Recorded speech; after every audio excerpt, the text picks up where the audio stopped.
So here we are doing chapter 12 of The Unsuspecting Mage, book 1 of the Morcyth Saga. I am author Brian S. Pratt. I am reading these with commentary, just kind of to give a more in-depth feel of the book and give more to my readers. Recap, James is now in Cardry. Him and Michael are staying at the Silver Bells. They were staying at another inn previously, the night before, but Lord Coleraine showed up, captured them, and James used magic to escape. Now they're hiding out at the Silver Bells. James doesn't want to leave Cardry yet because he wants to, because the creature gave him this medallion at Trindle, and that has a design on it. He's trying to figure out what this design is, and that's what he's doing now. On a side note, I realized that I can do quizzes on YouTube, so I've created several quizzes. If you don't know how to access them, just click community and you'll see the quizzes, and then you can just do them if you want to. So some of them are fairly easy, some may not be. I'm going to try to make challenging ones, but you guys probably know the series better than I do, so yeah. Anyway, here's chapter 12, so let's get this going. Michael opened the door and found James asleep. Quietly, he began closing the door slowly until a mischievous grin spread across his face. Realizing such an opportunity may never repeat itself, he opened the door wider and slammed it shut with all his might. Wham! He watched in his amusement as James jumped 2 inches off the bed and fell over the side, landing on the floor with a thud. Smiling to himself, he sat at the table while the startled James flashed quick glances around the room. When his gaze fell upon Michael and the way the boy grinned, his eyes narrowed. "Did you have to do that?" "No," replied Michael before his grin turned into a full-blown smile. "I guess I didn't, but I couldn't help myself." "Don't ever do that again," James said sternly, and then mellowed. He couldn't help but smile. "I've got good news and bad news." "What's the good news?" "There is an archive located near the castle past the inner wall. Supposedly it has hundreds of books, scholars come from near and far to research." Now at the floor, James came to the table and took a seat. "And the bad news?" "There may be a small problem with gaining access to it." "What sort of problem?" "First of all, only those with business in the castle area are allowed within the castle area. If you try, they will best turn you away, at worst take you in for questioning." "I see," said James. "What else?" "Since the Empire has attacked Matic, their security has been doubled. Anyone caught there without a reason will be treated as a spy and taken to the castle's dungeon for questioning." "All right," James said. "It sounds like the place I need to go. Any ideas on how to get in there?" "No," replied Michael, shaking his head. "Maybe Parolin will have an idea." Parolin being the bard they met on the road down. "That's another problem," James explained. "He was taken by the city watch last night and most likely is in jail." "Great," said Michael. "Now what are we to do?" After lunch, I plan to go to the city jail and find out what is going on. Until then, I suggest we adjourn to the common room and see what there is to eat." Never one to turn down food, Michael quickly agreed and went downstairs with James, who carried the ever-present backpack. Coming into the common room, they found an empty table next to a window overlooking the street. It wasn't long before a girl came to take their order. In less than a minute, she returned with 2 big steaming bowls filled with chicken stew, a loaf of bread, and 2 foaming mugs of ale. I've gotten reviews that every time he goes to an inn, we have to hear about him having stew and this and that.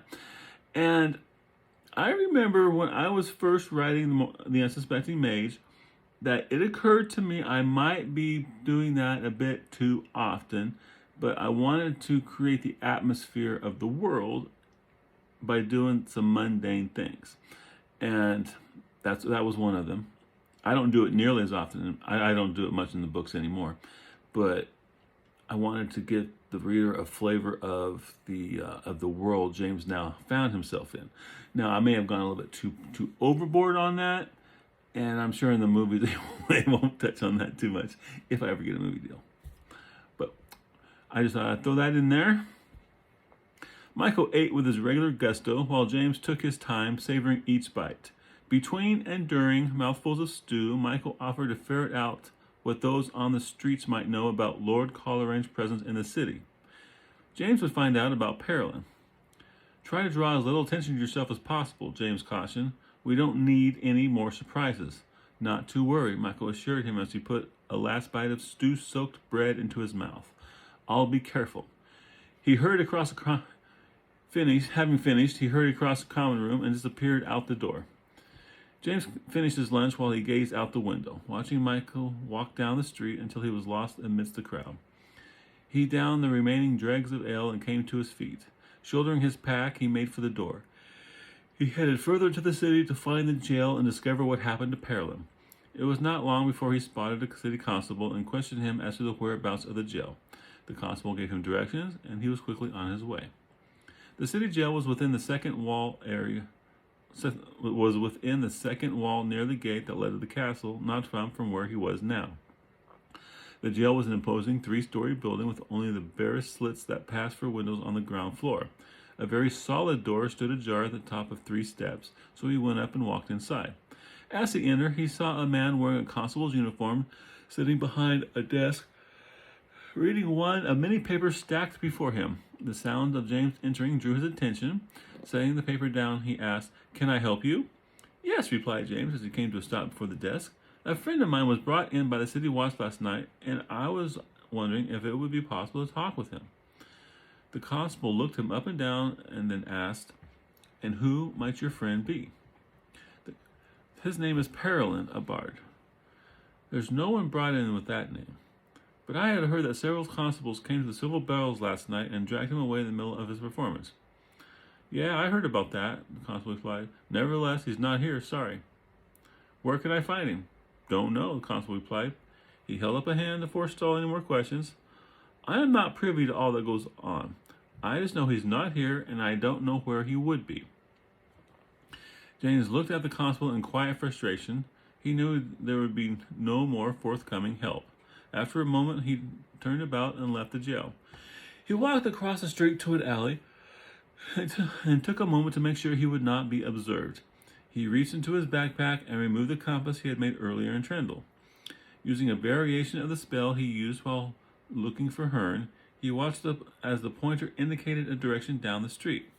He had thought for sure it would point toward the jail. He turned in the direction indicated by the compass and proceeded down the street. Eventually, he reached a dead end against the inner face of Cardry's middle protective wall.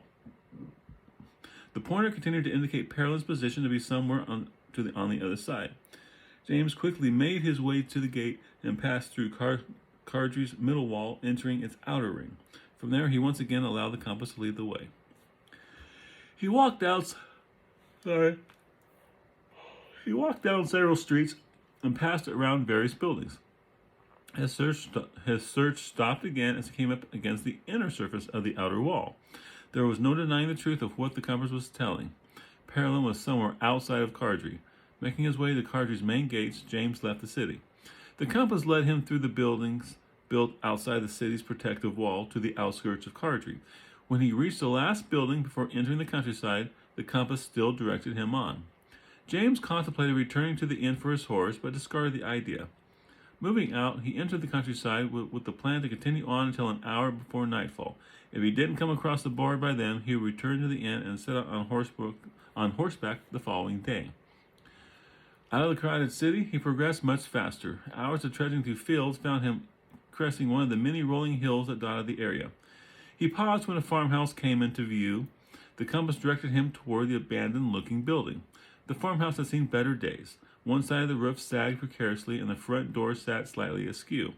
Only the lower hand still attached to the doorframe. The ground surrounding the house was choked with weeds and appeared not to have been tended by anyone for quite a while. Behind the house sat a barn in slightly better shape, though still appeared to have fallen to disuse.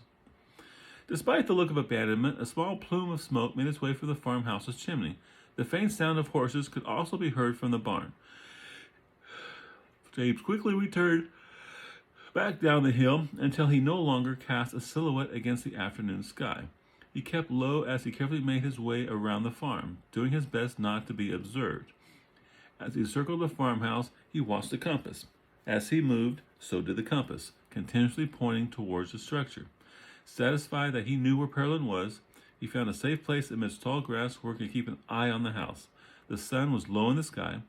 He hadn't realized that his trek had taken so much time, but it seemed the sunset was not far off. He settled into his hiding place and waited for dark. When darkness came, he would see what he could do. Guards on legitimate business of the city would have taken him to the jail. The fact that he was taken here could only bode ill. He kept an eye on the farmhouse for the next hour until the sun set and the light faded. Just as the sun dipped below the horizon, a man emerged through the front door and made his way toward the inn. This was no farmer. The man had the look of a street tough and carried a sword at his hip. James watched through the tall grass as the man entered the barn. Before he could make up his mind whether or not to investigate, the barn door swung open and the man headed back to the farmhouse. What is going on, he wondered, and should he even get involved?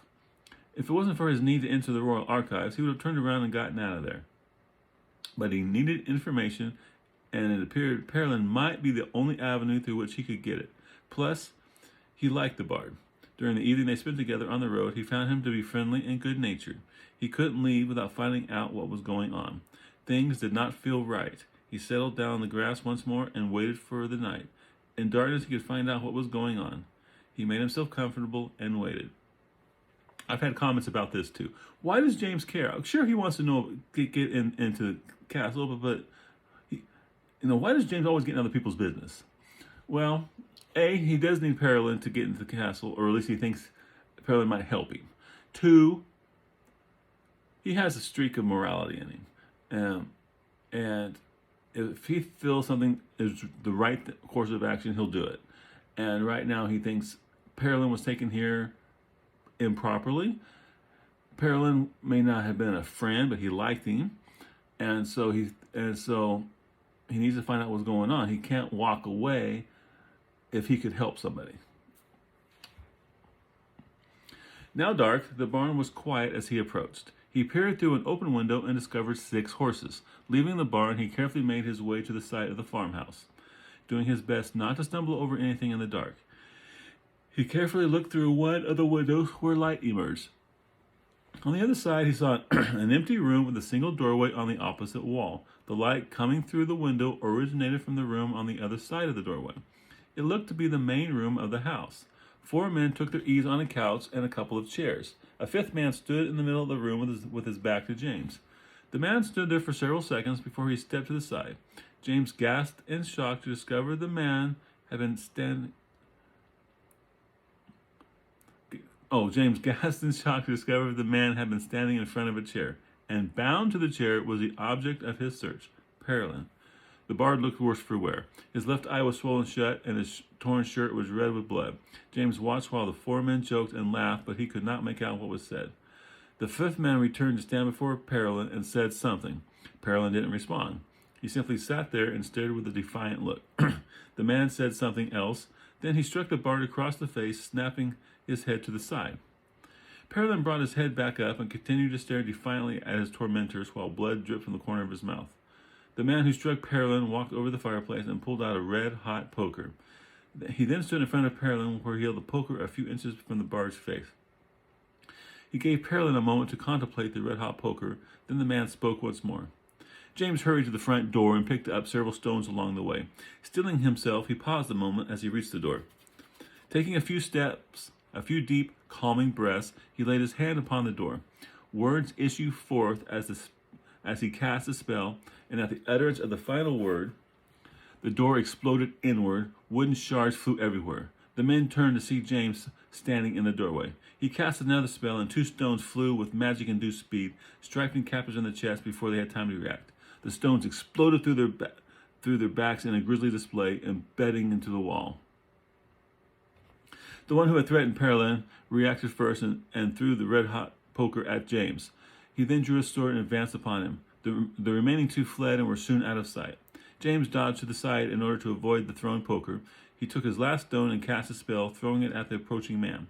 By a stroke of ill-fated luck, the man moved his sword at just the right time. The stone struck the blade and snapped it in 2. He threw his broken sword to the ground, drew his dagger, and charged. James did not want to withstand the charge of this bull of a man as he came straight at him. Instead, he turned and ran outside into the darkness. Once beyond the reach of light and into the shadows, he turned abruptly and quickly made his way back toward the side of the house. He reached the side of the house just as the man raced through the doorway. The man tried to determine where James had gone, but his eyes had yet to adjust to the dark. James's breath froze in his lungs as the man's eyes roved over the very spot where he hid. Then, turning abruptly, he headed for the other side of the house. Not able to believe his luck at not being seen, James backed away from the door, all the while keeping against the side of the house. He planned his next move. To cast a spell would require him to give away his position as he spoke the words, but he might not have much choice if he wanted to survive this encounter. Suddenly, the sound of footsteps came toward him from out of the dark. He held still against the side of the house and remained absolutely quiet, hardly daring to breathe. Not more than a foot away, he discerned a shadow in the form of a man's silhouette. The shadow slowly made his way past where James hid in the dark. The light from the stars reflected off the bare blade of a sword. The man came to a stop, his head cocked first to one side and then the other as he listened to the night. Without warning, the sword struck. James dodged the blow and jumped to the side as the blade came within inches of where his head had been only a split second before. Losing his balance, he hit the ground and rolled quickly away. The man turned toward the sound as he rolled, advancing quickly, sword poised to strike. James rolled several more times and then came to a stop on his back. Looking up, he saw the man almost upon him. The moonlight glinted off the bare metal, raised to end his life. In a moment of panic, he thrust his hand toward the man, and a mental picture flashed of the man flying through the air, and he shouted, "Away!" Feeling a surge of power, the man was picked up and flung away. He struck the side of the house and smashed through to the other side. The force of the impact shattered bones and pulped flesh. The man was not a pretty sight. The jagged hole in the side of the house spilled light onto where James lay on the ground. Getting to his feet, a crossbow bolt embedded itself in the ground where his chest had just been. He looked around and saw the man who had been interrogating Parolin framed in a window, winding a crossbow to fire. Placing another bolt in place, he once more aimed it at James. He pictured the crossbow in his mind and envisioned its cross wires snapping. Without even vocalizing the words of a spell, he let thought guide the magic. He let loose a surge of power. Twang! The cross wire broke, snapping back. It caught the man across the right side of his face. He cried out in pain, and the crossbow fell as he disappeared back into the house. A quick scan revealed no other men in sight. Moving stealthily, James made his way over to the hole in the wall and peered in around the edge. Only the dead man was visible. Ever so carefully, he climbed through the hole and made his way into the room. There he came to the dead man's side and took his knife. Now, with the added confidence of having a blade in hand, he cautiously approached the doorway which led to the main room where Parolin was being held. Parolin was still bound in the chair, head lolled forward. The bard looked dead but for the gentle rise and fall of his chest. James waited for a second and made sure the last two men were not around. A noise caused him to turn. One of the captors climbed in through the hole in the wall, sword at the ready and coming at him. James visualized the knife flying and striking the man. He let loose with the power and threw. Guided by magic, the knife sailed through the air and struck the man in the center of the chest, puncturing the heart. His sword fell from his lifeless hand as his body lurched backward through the hole and came to land on the ground outside. On the brink of exhaustion due to all the magic he'd thrown around, James leaned against the wall for a second to catch his breath. He kept an eye out for the remaining captor. Suddenly, he heard the sound of a galloping horse. Rushing to the hole in the wall, he looked outside just in time to see the remaining captor. As he rode past, their eyes locked, and James saw a red welt oozing blood running from his hairline to his jaw, crossing over the right eye. Their gazes held for a moment longer before the man was swallowed by the night. James returned to the main room and came to Parolin. "Are you all right?" he asked as he started to untie Parolin's bonds. Parolin raised his head to see who spoke. He was quite surprised to see who it was. "No," he replied, "but I'll live." "Who were these guys?" He removed the rest of the bonds and helped Parolin to his feet. A little unsteady, he required James's help to remain upright. Parolin didn't answer right away. Instead, he looked at the men lying dead on the floor. "Did you get them all?" "No, one got away on horseback," James replied. "It was the man who had been questioning you." "Then we need to leave before he returns with others," Parolin managed to say, just as his knees buckled and once again sank into unconsciousness. James struggled to carry him out to the barn. There he laid him down the straw while he saddled two of the horses. Once saddled, he attempted to rouse Parolin, but was unsuccessful. He lifted him from the straw and placed him across the saddle on his stomach. He then proceeded to secure him with ropes to prevent him from falling off on the return to Cardry. Once satisfied that Parolin was secured, he mounted another horse and took the reins of Parolin's. Leading him from the barn, he headed in the general direction of Cardry. It didn't take nearly as long to return to town as it had when he left in search of Parolin. As the lights of the city appeared in the distance, a groan came from the barn. Parolin began to stir. He brought the two horses to a stop, dismounted, and went over to the barn. He was conscious, with his eyes open. "Can you ride?" Parolin nodded. Taking a moment, he untied Parolin and helped him upright into the saddle. Once he was sure Parolin was alert enough to ride without falling, he remounted, and they continued on into Cardry. During their approach to the outskirts of the city, James realized his dilemma. How would he get Parolin into Cardry without anyone knowing? If the guards at the gate recognized Parolin, or just reported that someone in his condition passed through, then the hunt might be on again. He slowed his horse as he pondered the situation. If the guards at the gate, they reached the outlying buildings, and after traversing several blocks, the gate came into view. It was well lit, and two guards stood vigil. Agonized over how to get in, he suddenly heard the sound of drunken singing coming from the intersection of streets ahead of them. James reined up some distance away and waited to see what was going on.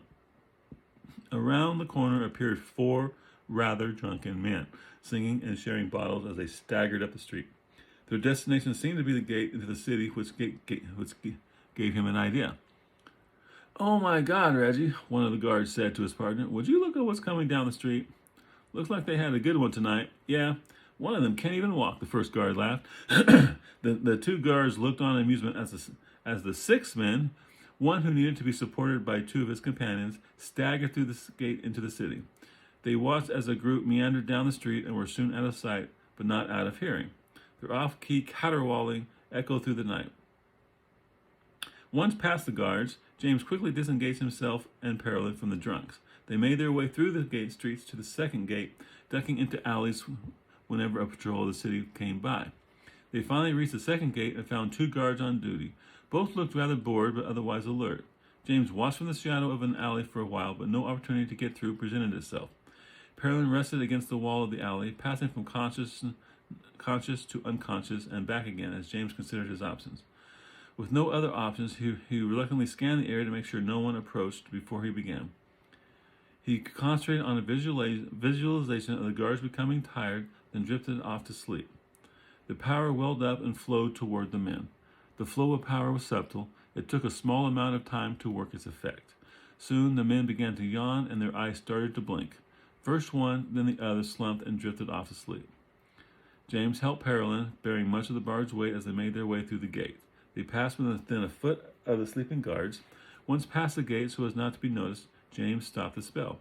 The guards failed to reawaken. He did not want them to get into trouble on his account. He left Parolin sitting against the side of a candlemaker's shop while he returned to the gate. He picked up a small rock and tossed it toward the sleeping guards. It banged into the wall, then ricocheted off the head of one. Startled, the guard woke up, realized that he had been asleep, and got up fast. He noticed his partner nearby and kicked him in the leg to wake him. His task done, he returned to Parolin, and with the barge still leaning heavily upon him, they headed for the Silver Bells. When they reached the inn, the common room was still packed with the evening crowd. Above the voices and the occasional laughter wafted the sound of a bard or minstrel. He went around to the back and found an area deep in shadow where he'd left Parolin. 1 second. "I won't be but a moment," he told the bard. The only reply Parolin gave was a nod. Moving as unobtrusively as possible, he walked in through the back door and quickly made his way up the stairs and to his room. He opened the door and found Michael fast asleep. Coming over to him, James shook his shoulder. "Wake up, I need your help." Startled to wakefulness, the boy bolted upright. When he saw James standing over him, he relaxed somewhat. "I was getting worried about you." "Sorry about that," James replied. "I found Parolin and he's downstairs." Holding up a finger, he said, "No time for questions. I need your help getting him up here. He's pretty badly hurt." As he led Michael from the room, he added, "We need to get him up here without letting anyone know that he's here." "How are we to do that?" "Just follow my lead," James told him. Michael gave an affirmative nod and then followed him down the stairs and through the back door.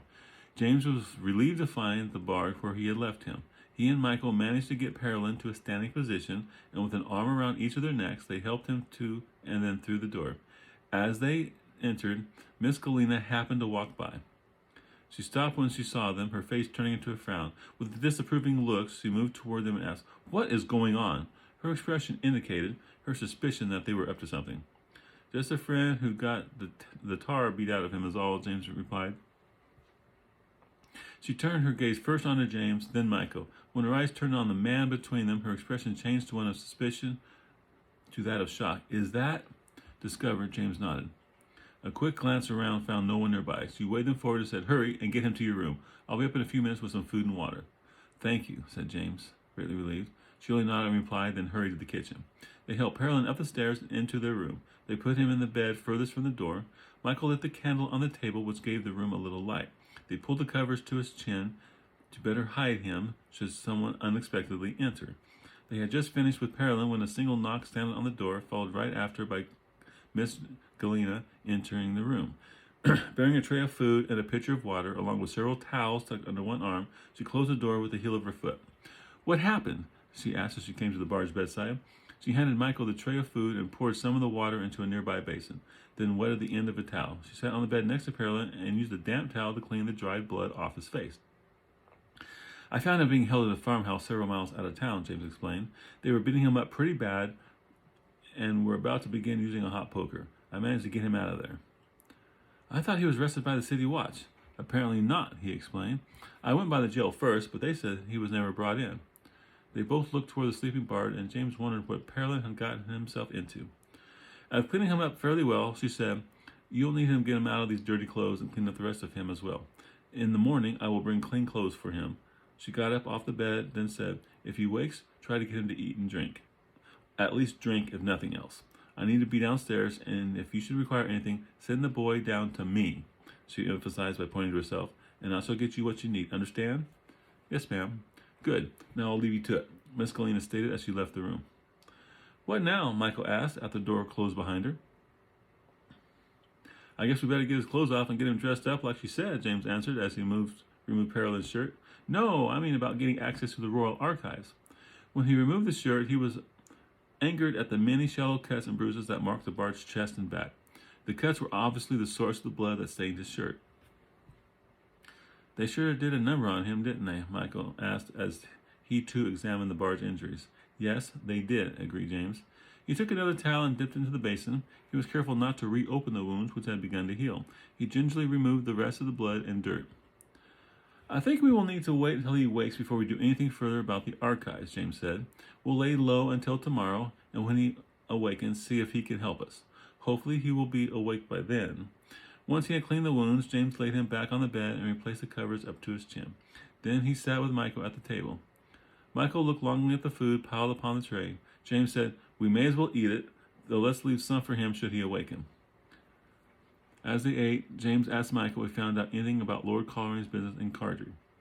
"It seems not much is known around here about Lord Colerain," he explained between bites. "However, I did find out some things about a Lord Kendering." He saw the lack of understanding on James's face. He explained, "Lord Kendering is who Lord Colerain is staying with while he's in town. I did find out that much." "Ah, okay. Go on." "Apparently, Lord Kendering is very wealthy. He has many different trading concerns all over Cardry, and even some extending into the various kingdoms neighboring us." Looking at James, he added, "Even has business inside the Empire, or so it's said." "Interesting. Did you find out what his connection with Lord Colerain was?" "No, nobody seemed to know much about that. However, some that I talked with seem to think that this Lord Kendering is on the shady side. Rumors have surfaced about dealings with slavers and smugglers." "Oh?" prompted James as he finished the last of his share of the meal. "Couldn't find out about the particulars, but it seems he is not one you wish to cross." "Sounds that way," James concluded. Seeing that Michael was done with dinner, he said, "Why don't you try and get some sleep? I'm going to be up for a while." Michael didn't argue. He went over and plopped down on the bed. As he lay there, he watched James take the traveling case with the writing material in it and place it on the table. "What are you going to do?" James removed a piece of paper, an inkwell, and one of the fancy pointed quills. "I'm going to jot down some notes about what's going on and different things. Just go to sleep and don't worry about it." "No problem there," he said sleepily. He watched James until drifting off to sleep. James opened the inkwell and placed it near his paper. He grabbed the quill and dipped it into the inkwell. Ready to write, he rubbed to the paper to begin writing. When the quill touched the paper, a big glob of ink flowed off the quill. It made a great big mess. This may be harder than I thought. He dipped the quill in the ink again, scraping the excess off before he brought it to the paper. This time he took his time and managed to do a fair job. Though the letters were a bit smudged and fatter than they should have been, he could at least make out what he had written. He spent a little more time practicing, making various letters and shapes until he was satisfied. He put his practice sheet to the side and took out a fresh one.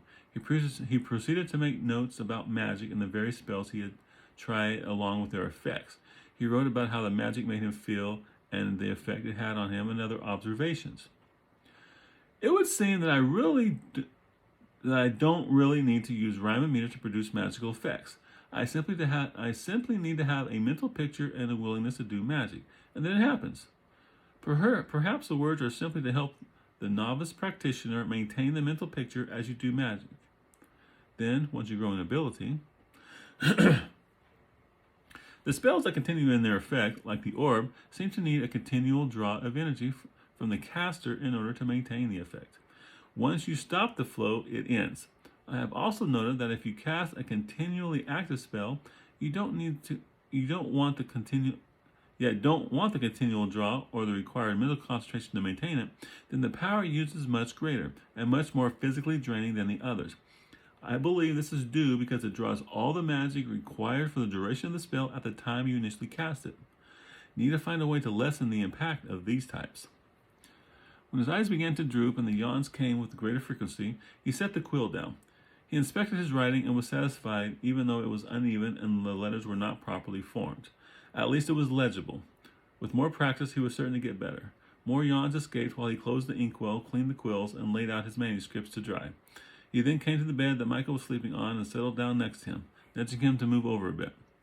When he had at last enough room, he reached to the table, snuffed out the candle, and quickly succumbed to sleep. Okay, let's talk about magic. Or at least a little bit about it. There's been a lot of questions about the book he got at the interview. Where did it go? I mean, I've made videos about it, but for those who don't know, when he arrived at the interview, he got a book. The book led him to, gave him the basics of magic, basically rhyme and meter, blah blah blah. And so when he created his first spells, he used rhyme and meter like he'd read in books before, and doing that helped him formulate in his mind what he wanted to do. Speaking it, concentrating on figuring out the words helped him in his mind create the mental picture of what needed to happen. Now magic needs you to understand what you want to do in order for it to function properly. You can't just say, open that door, and magic opens the door. You have to mentally understand what it takes to open that door so you can tell magic what to do to open that door, other than just blast it open. You can't do that. That's fairly simple, but it's messy. So if you want to fine tune it, you have to have a mental picture. Now, in chapter 12 that I just read, when he was fighting the bandits, going into it, he believed that he needed to use rhyme and meter to create that spell, to speak the spell. Well, in a moment of panic, he just blasted out with, away, and magic, boom, a big burst of magic knocked the guy off the feet, through the wall, and killed him. Now, in that moment, James transitioned to the next level of magic, where he began to understand that you don't need to speak the spell, only have it in your head. And as long as you can visualize it without speaking it, that's fine. Now that's why the book disappeared. At the end of chapter 2, when Saren saves him from the wolves, after that point the book's gone. What happened to the book? That's been one of the biggest questions I've had since I started writing this series. What happened to that book? Well, Igor took it away because he didn't want James to keep reading about rhyme and meter and have that set in his head. Because what you believe you have to do to create magic, if you believe it at a fundamental, basic, to the core of your being level, then that's all you'll ever be able to do. See, it's what you believe to be true. So basically, every form of magic that's ever been created, people, create spells, but they believe that this spell and the way it's done is the way that magic works, so it does. Whether you use items, whether you do chants, whether you do dances, if you believe that's the way magic works, it does. Magic is just a force that's out there. And so people create the effect in the manner that they believe that they can. And if you don't believe, if you do not believe you can do magic, you never will. You have to believe to the core of your being that magic works. Then magic will work. That's how this works. Max is the force, okay? Rhyme and meter, whatever. Like later on, we encountered the School of the Arcane in the Empire. Now the mages there are taught spells, so they are taught from an early age. This is how magic works, so that's how magic works. Does that make sense? So James had to grow beyond the rhyme and meter because that's limiting. If you can visualize a whole lot of things in your head, you don't have to make up the rhyme and meter because that actually will become a distraction later on. That will become a hindrance later on. So he needed to move beyond the words and meter. So the book started him on the road to magic by having this book in his hand explaining that magic works and a little bit about how it works. Also, the rhyme and meter keyed into what his belief or his experience with books like The Blue Adept by Piers Anthony, which I personally love. And, that has flowing, beautiful, poetic magic. Well, between that and transferring to, walking through the door at the interview and going to the new world, all of that gave him a kernel of belief. And then, of course, he did his first spells, and then, boom, he had full-blown belief. And so that's where we're at. James is on the road to becoming the mage that you see him in later on. And the more he does magic, the more he'll build up his endurance to it, the more he'll build up his reserve, and the better off he'll be. And so that explains the book. Why it's not there, what happened to it, and magic.